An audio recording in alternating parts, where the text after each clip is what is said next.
సుఖాన్ని తలుచుకుని అబ్బా సుఖం ఎంత బాగుంటుందో ఎంత బాగుంటుందో ఎంత బాగుంటుందో, ఆ పులిహార ఎంత బాగుంటుందో పులిహార ఎంత బాగుంటుందో, నీ కర్మ పులిహారకి ఏం లోటు లేదు, శుభ్రంగా చింతపండు పులిసేసుకుని తినచ్చు. కానీ పులిహార ఈశ్వరుడికి నివేదన చేసి ఎన్నాళ్ళయిందో, చాలా కాలం అయిపోయింది ఇంట్లో పులిహార నివేదన చేసి, మంగళద్రవ్యం పసుపన్నం, రేపటి రోజున మనం ఒక్కసారి పులిహార చేయించి నారాయణుడికి మనం నివేదన చెయ్యాలి, చేసి ఇంట్లో అందరం ఒక్కసారి ఆ పసుపన్నాన్ని తినాలి, తింటే మళ్ళీ మంగళములు కలుగుతాయి. ఈ మధ్య ఎందుకో మనస్సు ఆందోళనగా ఉంటోంది, అనుకున్న పని జరగట్లేదు, రేపు స్వామికి పులిహార నివేదన చేద్దాం, చేసి ప్రసాదంగా స్వీకరిద్దాం అన్నాడు అనుకోండి. మామూలుగా పులిహార తినడానికి పులిహార నైవేద్యం పెట్టి తిందాం అన్నదానికి తేడా లేదండి, చాలా తేడా ఉంది. బ్రహ్మగారు వచ్చి చూపించకుండా పూర్వచిత్తిని పొందడానికి, పూర్వచిత్తిని చూసి స్తోత్రం చేసి స్థలం పొందడానికి తేడా లేదు, చాలా తేడా ఉంది. ఈ స్తోత్రానికి ఆవిడ లొంగింది. ఆడపిల్లని కన్నవాడు కన్యాదానం చేస్తే ఎంత చెప్తాడో తెలుసా అండి, ఇక్కడి నుంచి బ్రహ్మలోకానికి నువ్వు గింజలు పేర్చుకుంటూ పెడితే, మళ్ళీ ఆ నువ్వు గింజలన్నీ లెక్క పెడితే ఎన్ని నువ్వు గింజలు వస్తాయో అన్ని సంవత్సరాల పర్యంతము బ్రహ్మలోక ప్రాప్తి. ఇలా ఎంత సంకల్పం చెప్తారో చెప్పి, మహాసంకల్పం చెప్పి నారాయణుడిగా భావించి కన్యాదానం చేస్తాడు. ఏది కొడుకు పక్షంలో చూపించండి నాకు ఇంత అల్లరి, వాడు ఒక్కటే చేయగలడు, చచ్చిపోయిన తర్వాత గయాశ్రాద్ధం పెట్టగలడు ఓపిక ఉంటే, లేకపోతే అబ్బా నేను ఎక్కడ వెళ్ళగలండి, ఇప్పుడు గయాన్ని వెళ్ళకపోతే నీ పిడబోయారు, ఇంకా ఎవడో నీకు చేసేవాళ్ళు. వీడు ₹1,00,00,000 కొడుక్కిస్తాడు, వాడేమో పిఠాపురం నుంచి నల్లావుని తీసుకొచ్చి దానం చేస్తే ₹5,000 అయిపోతాయని ₹1 ఇచ్చి గోదానం చేసేస్తాడు. ఎంతకైనా అయిపోతుంది గోదానం నీకు శ్రద్ధ లేకపోతే. ఆయనకే అక్కడ మాత్రం రే చూసావా ఒకసారి వెనక్కి తిరిగి చూడు, నువ్వు ఇచ్చిన దానికి వాడు కర్రావును కూడా తీసుకురాలేదురా అంటారు, వాళ్ళు వైతరిలో పడి కొట్టుకుంటాడు. సరే, అందుచేత ఆడపిల్ల వైభవం అంటే ఏమిటో చూపిస్తున్నారు చూడండి. అందుకని ఊర్జస్వతి అనబడేటటువంటి కన్యని యోగ్యుడైన వాడికి ఇచ్చి కన్యాదానం చేయాలి. అందుకని శుక్రాచార్యుల వారికి ఇచ్చి కన్యాదానం చేశాడు. శుక్రుడు గురువు, మహానుభావుడు, ఆయన సామాన్యుడు కాదండి. బృహస్పతి ఎంతటి వాడో శుక్రాచార్యుడు అటువంటి వాడు. మీరు భాగవతంలో విందులుగాని వచ్చేస్తోంది ఇంకెదరెదరా, ఒక్కొక్కసారి బృహస్పతి అంటాడు మీ కర్మ, నీకు ఇవాళ శుక్రాచార్యుల వారి యొక్క అనుగ్రహం రాక్షసులకు ఉన్నట్టు నా అనుగ్రహం మీకు లేదా అవతల బాగుండి అన్నాడు. ఓసారి అయితే గురువు గారు వెళ్ళిపోయాడు, కోపం వచ్చి వెళ్ళిపోతే నాశనం అయిపోయారంతే దేవతలు. గురువు అంటే ఎలా ఉంటుందో చూపిస్తారు. శుక్రాచార్యుల వారు నమ్ముకుని బలిచక్రవర్తి ఇంద్రుడిని తరివతల పారేశాడు. అటువంటి వాడు శుక్రుడు అంటే సామాన్యుడు కాడు, అటువంటి మంత్రవేత్తకిచ్చి వివాహం చేశాడు. ఆ శుక్రాచార్యుల వారి యందు ఆ ఊర్జస్వతికి దేవయాని అనబడేటటువంటి కుమార్తె జన్మించింది. ఆ తరువాత ఈ ప్రియవ్రతుడు గృహస్థాశ్రమం అనేటటువంటిది చాలా తక్కువ అనుకునే వాళ్ళకి వ్యాస భగవానుడు ఒక మాట చెప్తున్నాడు. ఈ ప్రియవ్రతుడు అంతఃపురంలో కూర్చుని అన్నీ చేశాడు. 10 మంది పిల్లల్ని కన్నాడు, ఆడపిల్లని కన్నాడు, ఈశ్వరానుగ్రహం అన్నాడు. అద్భుతమైన పూజ చేశాడు, ఈ పూజ చెయ్యడం ఈశ్వరానుగ్రహం అన్నాడు. భోగములను అనుభవించాడు, ఈశ్వరానుగ్రహం అన్నాడు. సింహాసనం మీద కూర్చున్నాడు, ఈశ్వరానుగ్రహం అన్నాడు. పరిపాలన చేశాడు, ఈశ్వరానుగ్రహం అన్నాడు. ఏది చేసినా భగవంతుణ్ణి తలుచుకున్నాడు. తలుచుకుంటే గృహస్థాశ్రమంలో ఉన్న ప్రియవ్రతుడు ఏ స్థితిని పొందాడో, సంసారమును వదిలిపెట్టి వెళ్లి హిమాలయాల్లో కూర్చుని కొన్ని వేల సంవత్సరములు తపస్సు చేసినటువంటి ఒక మహాయోగి ఎటువంటి తేజస్సుతో కూడినటువంటి స్థితిని పొందుతాడో అంతటి స్థితిని పొందేశాడు. పొందేస్తే ఇప్పుడు ఆయనకు కోరిక పుట్టింది. ఏమిటో తెలుసా అంటే, చిత్రమైన కోరిక. భూమి ఆ మేరు పర్వతానికి ఉత్తర దిక్కున సూర్యుడు ఉన్నప్పుడు దక్షిణం చీకటిగా ఉంటుంది, సూర్యుడు దక్షిణ దిక్కునుంటే ఉత్తరం చీకటిగా ఉంటుంది. నేను గృహస్థాశ్రమంలో ఉండి ఈశ్వరారాధనము చేసి శ్రీ మహావిష్ణువు అనుగ్రహము చేత ఇంతటి తేజస్సుని పొందాను. ఇవాళ ఈ తేజస్సు యొక్క గొప్పతనాన్ని నాకు చతుర్ముఖ బ్రహ్మగారు చెప్పారు గృహస్థాశ్రమంలోకి ప్రవేశించమని. ఈ ఆశ్రమం యొక్క గొప్పతనం ఏమిటో లోకానికి తెలిసేటట్టు చెయ్యాలి శాశ్వతంగా. అందుకని హద్దు ఏమిటి? కాలమునకు మొదటి హద్దు 7 రోజులతో వారం ప్రారంభం అవుతుంది. 7 రోజులు నేను ఈ భూమండలమునందు చీకటి లేకుండా చేస్తాను. సూర్యుడు ఉత్తరాన ఉంటే దక్షిణాన, మేరుకి దక్షిణాన ఉన్నది చీకటిగా ఉండాలి కదా. సూర్యుడు ఎంత వేగంతో తిరుగుతాడో అంత వేగంతో అలిసిపోని రథాలనికి, అంత తేజోవంతమైన రథం మీద సూర్యుడు ఎంత తేజస్సుతో ఉంటాడో నేనంత తేజస్సుతో, సూర్యుడు ఉత్తరాన ఉంటే దక్షిణాన ఉంటాను, సూర్యుడు దక్షిణానికి వచ్చేప్పటికీ నేను ఉత్తరానికి వెళ్ళిపోతాను. అలా 7 రోజులు అవిశ్రాంతంగా తిరుగుతాను. 7 రోజులు బ్రహ్మాండముల యందు చీకటి ఉండదు. చీకటి లేకుండా అపర సూర్యుడరై తిరుగుతాను. గృహస్థాశ్రమంలో ఉండి పూజ చేసిన వాడు ఈ స్థితిని పొందగలరని నిరూపిస్తాను అని రథం ఎక్కాడు. ఇది సామాన్యమైన విషయం అని మీరు ఊహించగలరా? రథం ఎక్కి సూర్యుడు అక్కడ సూర్యాస్తమయం అటువైపు అయిపోగానే ఈయన రథం మీద అక్కడికి వెళ్ళాడు. అంతే, అక్కడ వెలుతురు వచ్చేసింది.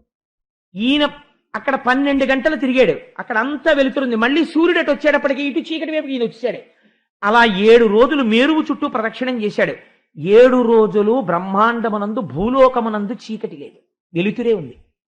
అంటే అసలు చీకటన్న దాన్ని లేకుండా చేశాడు అపర సూర్యుడై. ఎవరు? ప్రియవ్రతుడు. ఎలా? గృహస్థాశ్రమమునందు ఉండి. ఇది చేస్తేట ఆయన 7 సార్లు భూమికి మేరువుని చుట్టి ప్రదక్షిణం చేస్తుంటే ఆయన రథపు జాడలు పడ్డాయిట. ఈ జాడలు పడిన చోటికి వచ్చి 7 సార్లు ప్రదక్షిణంలో 7 జాడలలోకి వచ్చి 7 సముద్రాలు నిలబడ్డాయి. ఆ లోతుగా పడినటువంటి చారికెల్లో అవే లవణ సముద్రము, ఇక్షు సముద్రము, సురా సముద్రము, దధి సముద్రము, మండోల సముద్రము, శుద్ధోద సముద్రము, ఘృత సముద్రము. తదనంతరము ఈయన ఇలా రథపు గాడి పడుతుంటే గాడికి మధ్యలో ఎత్తుగా భూమి నిలబడింది. అటు నీరు ఇటు నీరు, అటు సముద్రం ఇటు సముద్రం, మధ్యలో ద్వీపాలు ఏర్పడ్డాయి. ఇలా 7 ద్వీపములు ఏర్పడ్డాయి. మనం ఇవాళ సంకల్పం చేస్తే జంబూ ద్వీపే భరతవర్షే అని చెప్తాం. ఇవి ఎక్కడివో తెలుసా అండి? మహానుభావుడు ప్రియవ్రతుడు తిరిగినప్పుడు ఏర్పడిన ద్వీపాలు. ఆ రథపు గాడి మధ్యలో ఏర్పడ్డాయి జంబూ ద్వీపము, ప్లక్ష ద్వీపము, శాల్మలి ద్వీపము, కుశద్వీపము, క్రౌంచ ద్వీపము, శాఖ ద్వీపము, పుష్కర ద్వీపము. ఇది విన్నంత మాత్రం చేత పాపాలు తొలగిపోతున్నాయన్నారు. అటువంటి ద్వీపములు 7 ద్వీపములు ఏర్పడ్డాయి, 7 సముద్రములు ఏర్పడ్డాయి. అటువంటిది సాధించి ఇది చెయ్యవలసింది. ఇంత సాధించిన తరువాత ఇంకా సంసారంలో ఉందామని ప్రియవ్రతుడు అనుకోలేదుట. పిల్లలు పెద్దవాళ్ళు అయిపోయారు, పట్టాభిషిక్తులవ్వడానికి కావలసినటువంటి యోగ్యతని సాధించుకున్నారు.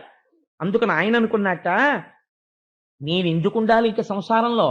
ఇంకా నేను ఇప్పటిదాకా అనుభవించినటువంటి భోగముల వలన కలిగినటువంటి సుఖము ఏది ఉన్నదో ఆ సుఖము తాత్కాలికము. దేని వలన ఈ సుఖములు కలిగాయో అది శాశ్వతము.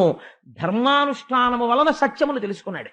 ఆ సత్యమునందు నేను లీనమైపోతానని ప్రవృత్తి మార్గంలోంచి నివృత్తి మార్గంలోకి వెళ్ళిపోయాడు.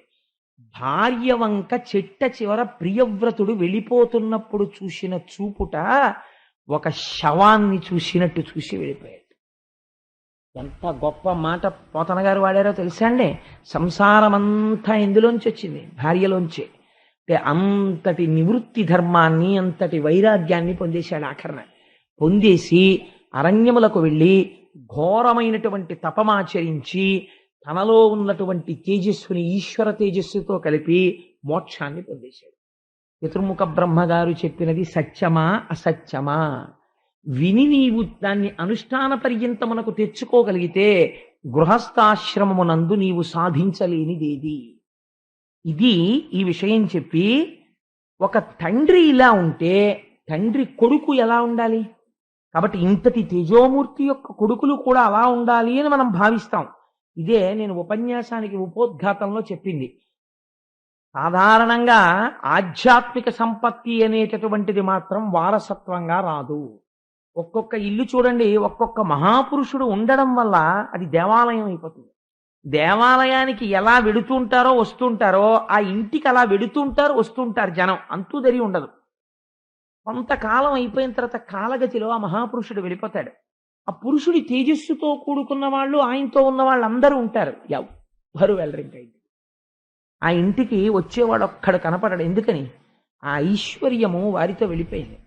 వారికి ఎక్కడొచ్చింది ఐశ్వర్యం? ఈశ్వరుని యొక్క అనుసంధానము చేత వారికి ఐశ్వర్యం వస్తోంది. కాబట్టి ఒక తండ్రికి ఉన్నటువంటి ఆధ్యాత్మిక సంపదకి కొడుకు వారసుడు కాగలడా? చెప్పలేం. కాబట్టి ఇప్పుడు ఇది తీర్పు చెప్పాలి. ఎంత అందంగా చెప్తాడో చూడండి వ్యాసుడు. రాజ్యమునకు ఆధిపత్యం వహించాడు అగ్నిధ్రుడు, పెద్ద కొడుకు. ఆధిపత్యం వహించి పరిపాలన చేస్తున్నాడు. ఈయనకి కూడా వివాహం కావలసి ఉంది. అందుకని యోగ్యమైనటువంటి భార్యని పొందడం కోసమని హిమవత్ పర్వత ప్రాంతంలో కూర్చుని చతుర్ముఖ బ్రహ్మగారి గురించి తపస్సు చేశాడు. తపస్సు చేస్తే బ్రహ్మగారు, ఆయన సామాన్యుడు కాదండి, పురాణంలో వాడేటటువంటి మాటలకి చాలా గమ్మత్తు ఉంటుంది. ఈయన యోగ్యతాయోగ్యతల్ని పసిగట్టాడు. పసిగట్టి ఒక అప్సరసని పంపించాడు. ఆ అప్సరస పేరు పూర్వచిత్తి. పూర్వచిత్తి అంటే ఏమిటో తెలుసా అండి?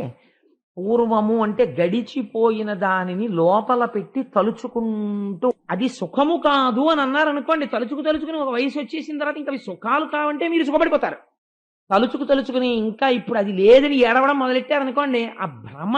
నిన్నటి రోజున చెప్పాను కదా, పురంజనుడు ఎలా పోయాడు అంటే, ఆ యవనుల యొక్క సైన్యం వచ్చేసింది, భయుడు వచ్చేశాడు, ప్రజ్వరుడు వచ్చేశాడు, దేవగుప్తం కార్యం జరిగిపోయింది, రహస్యంగా తోషవతలు పారేశారు కోటలోంచి, అంటే చచ్చిపోయాడు. పడగల పాము వెళ్ళిపోయింది అంటే 5 ప్రాణాలు వెళ్ళిపోయి కోటను తీసుకెళ్లి అగ్నిహోత్రంలో పారేశారంటే శవాన్ని తీసుకెళ్లి కాల్చవతలు పారేశారు. కాబట్టి ఏమైపోతుంది, పూర్వచిత్తి ఉన్న చోట మోక్షం ఉండదు. ఇది రహస్యం. పూర్వచిత్తి అంటే సుఖమును సుఖముగానే తలుచుకొనుట. పూర్వచిత్, పూర్వము జరిగిపోయిన ఒక సుఖం ఉన్నది, దాన్ని తలుచుకున్నప్పుడు ఒక విచారణ జరగాలి మనస్సులో. అది సుఖమా, ఎంతకాలం అనుభవిస్తావు? అది సుఖమైతే నీకు నిరంతరము సుఖభావన ఇవ్వాలి, ఇవ్వట్లేదు కాబట్టి అది సుఖము కాదు. సుఖ వస్తువు అన్నది ఏది? ప్రమాణము వేదము. ఈశ్వరుడు సుఖ నిలయుడు, ఆనంద నిలయుడు. అందుకే ఆయన ఉంటే ఆనంద నిలయం అని పిలుస్తారు దాన్ని. అందుకని ఆయన పాదాలు పట్టుకొని తిప్పగలిగితే వైరాగ్యం ఉన్నట్టు, తిప్పలేకపోయావు పూర్వచిత్తికి లొంగిపోయావని గుర్తు. ఇది ఇప్పుడు మిమ్మల్ని ఏ సీట్లో కూర్చోబెడుతున్నాడో తెలుసా అండి? భాగవతం చెప్పి సెల్ఫ్ జడ్జిమెంట్ టేబుల్ మీద కూర్చోబెడుతున్నాడు వ్యాసుల వారు. మీరు ఏ స్థితిలో ఉన్నారు అన్నదానికి మీరే ఉదాహరణ. సుఖములే జ్ఞాపకం ఉంటున్నాయి, వాణి అందే పూనిక ఉంటోంది, ఈశ్వరుడి వైపుకి తిరగట్లేదు, ఆ సుఖములు కావన్న భావన కలగట్లేదు, పూర్వచిత్తికి లొంగుతున్నావు. ఫలితమేమి? అగ్నిధ్రుడి యొక్క చరిత్ర వినండి. కాబట్టి బ్రహ్మగారు ఆ పూర్వచిత్తి అన్న అప్సరసని పంపాడు. పంపితే ఈయన ఎవరి కోసం తపస్సు చేస్తున్నాడండి? బ్రహ్మగారి గురించి. దేనికి? ఒక కన్యకామణి గురించి బ్రహ్మగారు పంపారు. కానీ మర్యాద ఏమిటి? బ్రహ్మగారు వచ్చి చెప్పాలి, నాయనా నువ్వు తపస్సు చేసావురా ఆడపిల్ల కోసం, ఎంత గొప్ప తపస్సు చేసావు. మరి కర్దమ ప్రజాపతికి శ్రీమన్నారాయణుడు ఇచ్చి చెప్పలేదు రేపటి రోజున నీ కోసం దేవహూతి వస్తోందని? అలా చతుర్ముఖ బ్రహ్మగారు వచ్చే వరకు వేచి ఉండాలి. అయా ఆయన తీసుకొచ్చి నాకు అప్పచెప్తే నీ వంక చూస్తాను తప్ప లేకపోతే నేను చూడననాలి. కానీ ఈయనకి సుఖము అన్నది కనపడితే చాలా అక్కడ మనసు లగ్నం అవుతుంటుంది, అదో అలవాటు ఈయనకి. అందుకని ఈయన మనస్సు యొక్క స్థితి అది. కాబట్టి ఏం చేశాడు? ఆ పూర్వచిత్తి గజ్జల చప్పుడు విన్నాడు, కళ్ళు విప్పాడు, చూశాడు, అబ్బో ఇంకా పెద్ద స్తోత్రం మొదలెట్టాడు. ఎలా మొదలెట్టాడంటే చాలా గమ్మత్తైన స్తోత్రం మొదలెట్టాడు. ఈయన తపస్సు కదా చేస్తున్నాడు, నువ్వు కూడా తపస్సు చేస్తున్నావా? నీ అందం ఏమిటి, అసలు నీ శరీరం ఏమిటి అని ఇంకా అంగాంగ వర్ణనం అంతా చేశాడు. చేసి నీ కేశపాశములు అలా ఉన్నాయి, నువ్వు పెట్టుకున్న పూలు అలా ఉన్నాయి, వాటి వెనకాతలు వస్తున్న తుమ్మెదలు ఎలా ఉన్నాయో తెలుసా? వేదం చెప్పగలిగినటువంటి మహాపురుషుడైనటువంటి వాడి వెనకాతల శిష్యులు ఎలా పెడతారో అలా వస్తున్నాయి తుమ్మెదలు. నీ లోకం ఎక్కడా? నువ్వేం తింటుంటావు? నన్ను ఒకసారి తీసుకెడతావా లోకానికి? ఇవన్నీ మభ్యపెట్టే మాటలన్నీ మాట్లాడాడు. ఫలితమేమి? పూర్వచిత్తి లొంగినది. ఏమవుతుంది? ఆ సుఖాన్ని తలుచుకుని అబ్బా సుఖం ఎంత బాగుంటుందో, ఆ పులిహార ఎంత బాగుంటుందో, నీ కర్మ పులిహారకేం లోటు లేదు, శుభ్రంగా చింతపండు పులిసేసుకుని తినచ్చు.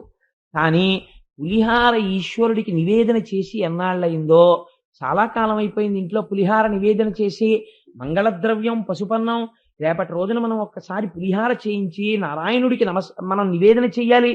చేసి ఇంట్లో అందరం ఒక్కసారి ఆ పసుపన్నాన్ని తినాలి. తింటే మళ్ళీ మంగళములు కలుగుతాయి. ఈ మధ్య ఎందుకో మనస్సు ఆందోళనగా ఉంటుంది. అనుకున్న పని జరగట్లేదు, రేపు స్వామికి పులిహార నివేదన చేద్దాం, చేసి ప్రసాదంగా స్వీకరిద్దాం అన్నాడు అనుకోండి. మామూలుగా పులిహార తినడానికి పులిహార నైవేద్యం పెట్టి తిందాం అన్నదానికి తేడా లేదండి, చాలా తేడా ఉంది. బ్రహ్మగారు వచ్చి చూపించకుండా పూర్వచిత్తిని పొందడానికి, పూర్వచిత్తిని చూసి స్తోత్రం చేసి తను పొందడానికి తేడా లేదు, చాలా తేడా ఉంది. ఈ స్తోత్రానికి ఆవిడ లొంగితే ఆ పూర్వచిత్తితో కలిసి చాలా సంతోషంగా కాలం గడుపుతున్నాడు. ఇలా గడపగా ఆయనకి 90 కుమారులు కలిగారు.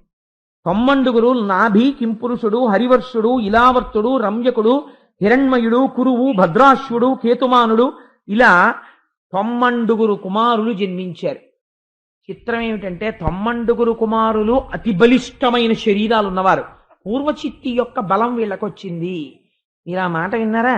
బలం మొగాళ్ళలో ఉంటుందా ఆడదానిలో ఉంటుందండి? ఓ పిల్లాడు నా ఇంటికి ఎవరో వచ్చారనుకోండి, ఉదాహరణ ఎవరి మీదో పెట్టడం ఎందుకు, మా ఇంటికి వస్తే నా కొడుకు కొంచెం బలిష్టంగా ఉన్నాడు అనుకోండి, ఓ మీ అబ్బాయి భలే బలంగా ఉన్నాడండి కండలు తీరి అన్నారు అనుకోండి, వాళ్ళ అమ్మ పోలికండి అన్నాను అనుకోండి, అప్పుడు ఏమనుకుంటారో ఆవిడ ఏంట్రో బాబా అలా ఉంటుంది ఇలా ఉంది అనుకోరు. అసలు ఆ మాట ఎవరైనా అంటారండి, నిజంగా ఉన్నారు అనుకోండి, వాళ్ళ అమ్మగారు పోలికండి భలే బలంగా ఉన్నారు పిల్లలు అంటారా? అంటే తండ్రి బలహీనుడైతే అనొచ్చు. వీడికి వచ్చిన రోగం ఏమిటి? అగ్నిధ్రుడికి వీడు శుభ్రంగా బలంగా ఉన్నాడే, మరి పాపం తల్లి పోలికి వచ్చింది బలం అనడం ఏమిటి? అంటే నువ్వు ఇస్తే బలమే పూర్వచిత్తికి. అస్తమానం జరిగిపోయిన సుఖాల్ని గుర్తు తెచ్చుకోవడమే పనిగా పెట్టుకుంటే వాటికున్నంత బలం దేనికి లేదు, మళ్ళీ అట్టే తిప్పుతాయి భోగాల వైపు.